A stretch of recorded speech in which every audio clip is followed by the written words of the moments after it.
All right, hi there. So we are on our Unit 2, the final part of your test, learning target parallel and perpendicular lines. That is our 2.4 and 2.5 notes. And then if you flip it over, our other target that is being assessed is the 2.6. Okay? Now, back to the front page. You don't have to label these either. Just make sure you have the two things I recommended out. So instead of the big giant note packet that we did all along, I condensed them and typed them out for you for the slope part, counting from a graph. So make sure you have all the ways to find the slope. And then I also put some of the 2.6 notes. Parallel slopes are equal or the same. You should have that written. And then perpendicular means, remember we went through the steps. You make it a fraction if it's not a fraction. We then flip it. Again, this should be on your note sheet, but if not, you might want to add it. And then we make sure that it's the opposite sign as the original slope. Meaning if it's a positive, it becomes negative. If it's negative, it becomes positive. So these are opposites. They're flipped and the opposite. One's a positive, one's a negative. Okay? The rest of our 2.6 notes were on the back of this sheet. And all we basically said was perpendicular equals 90 degrees. Has to be 90 degrees. You have to see the box. And the last part was, if this one's 90, the one directly next to it's 90, which means this one's 90 and 90 because it equals 360 total. That was it for the rest of the notes we added. So you should have that maybe on the back of your page or you put it on the front. But make sure you have this note sheet out. It should be helpful.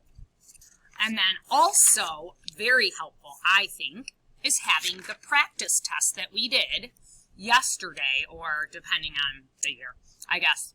The practice test, version 2, you could also use version 1 if you wanted, but version 2 is the closest one we did. With all the answers in your work, because we did this together as a team. So this is very helpful if you have it correct, because even like your test, number 13 is the almost exact same as number 13. Okay, so I tried to make it a little bit easier for you. I know it's a lot of targets here, so these are the things that are going to help. Okay, so I'm keeping that over to the side. Mine was blank. For this, yours should be totally filled out. All right, so let's start with number 13, which is the first one we're going to do today. It says, find the slopes of line AB. So just so you know, that's the first line, and that's the first line. So we're going to call that line 1. And line MN, so I'm going to do line 2, MN, and that's these 2 points with the given points. We're going to determine whether the lines are parallel, perpendicular, or neither. So this is the one where we need to use our formula, and you need to do it twice. So this first one, y2 minus y1 over x2 minus x1. You don't have to write this formula down.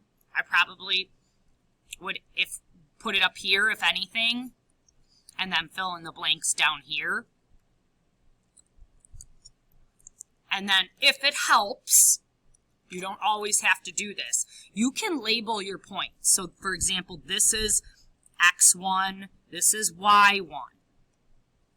I'll zoom in a little so you can see the problems closer. Oops.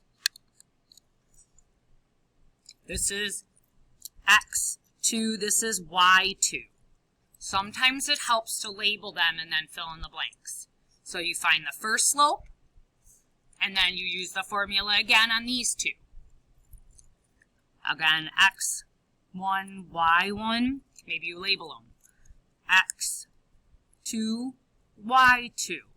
And then you have to use your formula all over again and look at the two slopes and compare them to tell me, are they A, parallel, B, perpendicular, so you got to know the definitions or what these look like, or C, neither.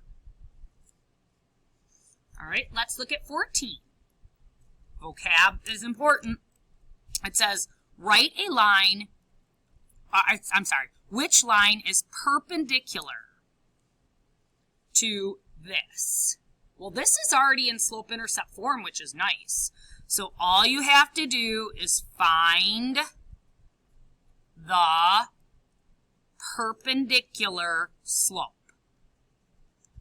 You should know where the slope is at the original slope, and then you have to go through the steps on your note sheet to find that it's perpendicular. Meaning if it's not a fraction, you make it a fraction. And then you flip it. So you flip the numbers from top to bottom, and then you make sure it's an opposite sign. If it's positive, it becomes negative. If it's negative, it becomes positive. Okay?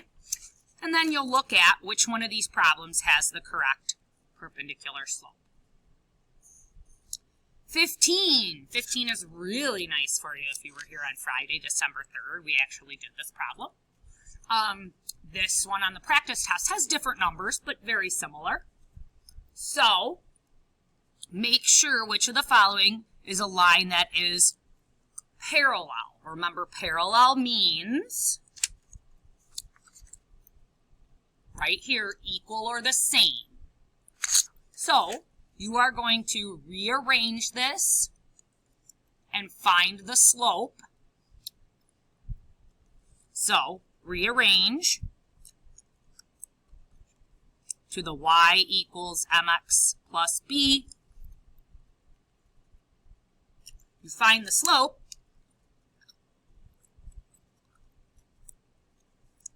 Find m. And then parallel means the same, so basically you're going to pick a number that's the same. Okay? Number 16. Looking at this one.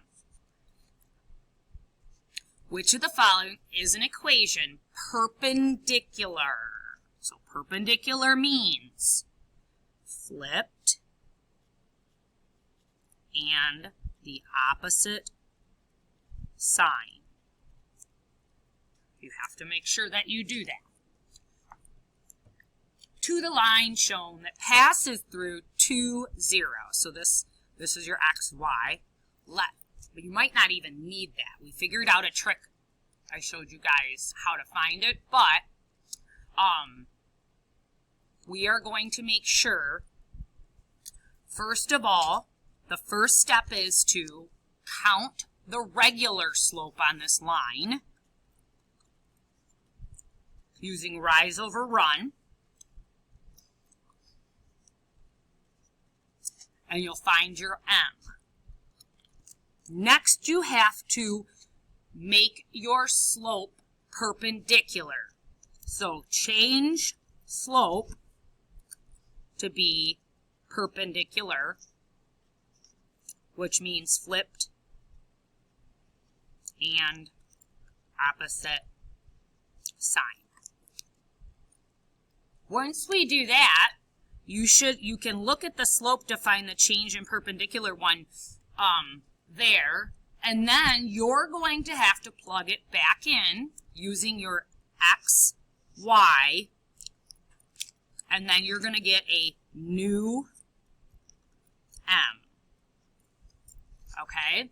When you count rise over run and then you change it and flip it, I want you to find the new m and maybe write it somewhere off to the side. So then you will use your y equals, so you'll put the y here, equals m, that's your new m, x, so times x, x is 2, and then plus b. From here, when you plug that in, you'll solve and you'll find your b. It's going to be one of these. And then you find your matching line. Okay, this is probably the most complex one, so you might want to rewind it. Do one step at a time, pause. But you should be able to do this. You can do it. I've helped you set it up a lot. This is the new M. Okay? All right. Let's go to the next page. So flip it over. And then this is the target 2.6. So this was mainly perpendicular lines, but some parallel comes into it as well because they're related. Your test says which of the following lines are parallel. That's the symbol. Yours probably has the word based on the diagram. So remember, if this one is 90 degrees and this one is 90 degrees, there's that theorem that says if two lines are perpendicular, the two lines right here, the one that cuts it, if they're perpendicular, then the two lines that have the 90-degree angles are also parallel. Okay? So having said that, A just says which two would be parallel then. So I just kind of color-coded, so that should have gave you a huge hint. Is it line M and N are parallel, R and S are parallel, M and S are parallel, or R and N are parallel? So again, I gave you a big hint. 18. Looking at this one. Again, this is one of the 90 degrees. If it gives you a box, you know that they're 90 degrees. And then the other part, remember I said, if we're talking about just a plus sign or an X, we can ignore all the other lines. And if this one is 90, that means that the one next to it is 90. So I'm going to color that in. And then this one is 90, meaning these two together. And then this one is also 90. I'll make that a little bigger so you can see it. So those are things that we know by definition because it makes 360. We also know that each one of these, this is a line, which equals 180. This one, up and down, is a line, which equals 180. Those are things we just know. Okay?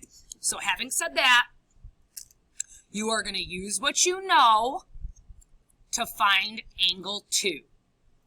So we know two pieces here. We know this box and we know this little piece. So we should be able to solve for the missing angle of number 2, angle 2. Is it 30 degrees, 45, 60, or 90? Okay, again, you should use the notes that I just put on there. 19, angle 6. So again, remember these alternate. If this is 60, so it would go 60 something, 60 something. So I just gave you the answer, but remember they alternate. So when you figure that out, all you have to do is count it that way. 19 is 30, 45, 60, or 90. Remember, you can also use your practice test. We did problems exactly like this with the same figures and different numbers. And then 20, using the value to find x. Well, we know we have two perpendicular lines, which means they add up to 90. So you should know we're going to take our two expressions and set them equal to 90, and then we solve. All I need to know what x is, and then you will grid that in on your bubble sheet. So that is it for our Unit 2 test. We are done with Unit 2. So hopefully you did a good job. If you need to go back on any of them and listen to it, please do so. You are given a lot of time for this. I want you to be successful.